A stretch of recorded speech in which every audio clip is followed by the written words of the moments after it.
everyone, perkenalkan nama saya Sultandi, kelas A Asesmen Psikologi Prodi Psikologi Kristen Institut Agama Kristen Negeri Toraja.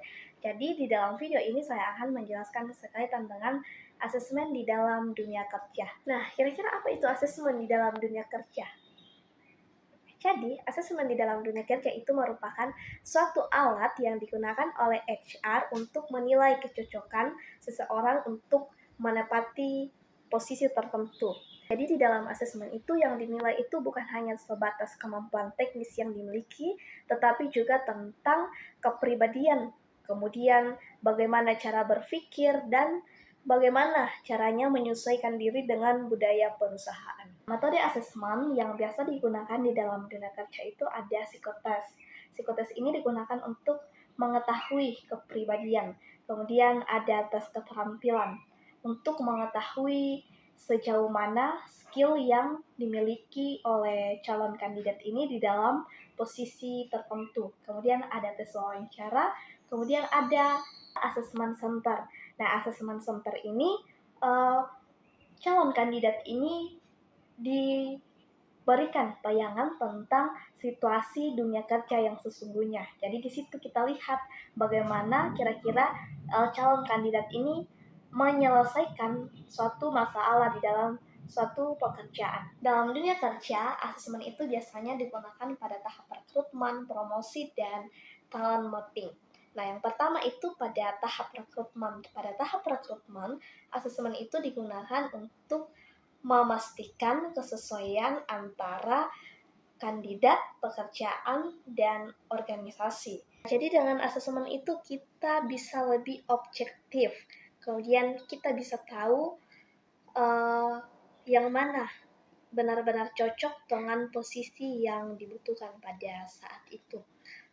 Asesmen ini sangat penting agar kita tidak salah di dalam mencari kandidat. Nah, bayangkan jika terjadi kesalahan pada tahap asesmen, itu bisa berdampak pada orang itu sendiri dan juga berdampak pada perusahaan. Nah, selain digunakan pada tahap rekrutmen, asesmen ini juga digunakan untuk promosi kenaikan jabatan. Jadi, asesmen itu digunakan untuk menilai kompetensi, kinerja, serta kesiapan individu untuk menduduki posisi yang lebih tinggi. Misalnya itu di dalam suatu perusahaan ada posisi kepala departemen itu kosong. Nah, karyawan yang di bawah itu akan dipertimbangkan untuk menempati posisi ini. Misalnya ada dia itu seorang digital marketing yang sudah bekerja selama 4 tahun. Nah, dia ini selama ini memiliki kinerja yang baik. Kemudian dia dinilai sebagai gaya kepemimpinan yang bagus. Nah, situ asesmen berperan. Jadi A ini akan mengikuti asesmen, misalnya dia akan wawancara, kemudian dievaluasi kinerjanya selama ini, apakah sudah sesuai dengan hal-hal yang memang dibutuhkan. Nah, ketika hasilnya itu memang sesuai dengan standar perusahaan, si A ini akan naik menjadi kepala departemen pemasaran. Nah, selanjutnya itu asesmen pada talent mapping.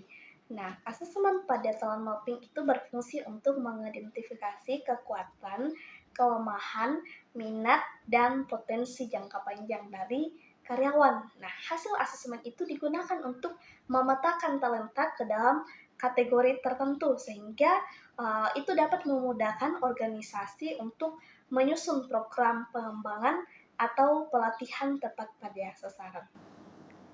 Jadi intinya bahwa asesmen itu sangat penting di dalam tahap rekrutmen, promosi jabatan, dan talent mapping. Karena melalui asesmen kita bisa mendapatkan orang yang tepat di posisi yang tepat. Jadi, jika asesmen ini dilakukan dengan baik, maka itu akan membuat karyawan dan perusahaan itu berkembang dengan baik secara bersama-sama. Thanks for watching. Please subscribe.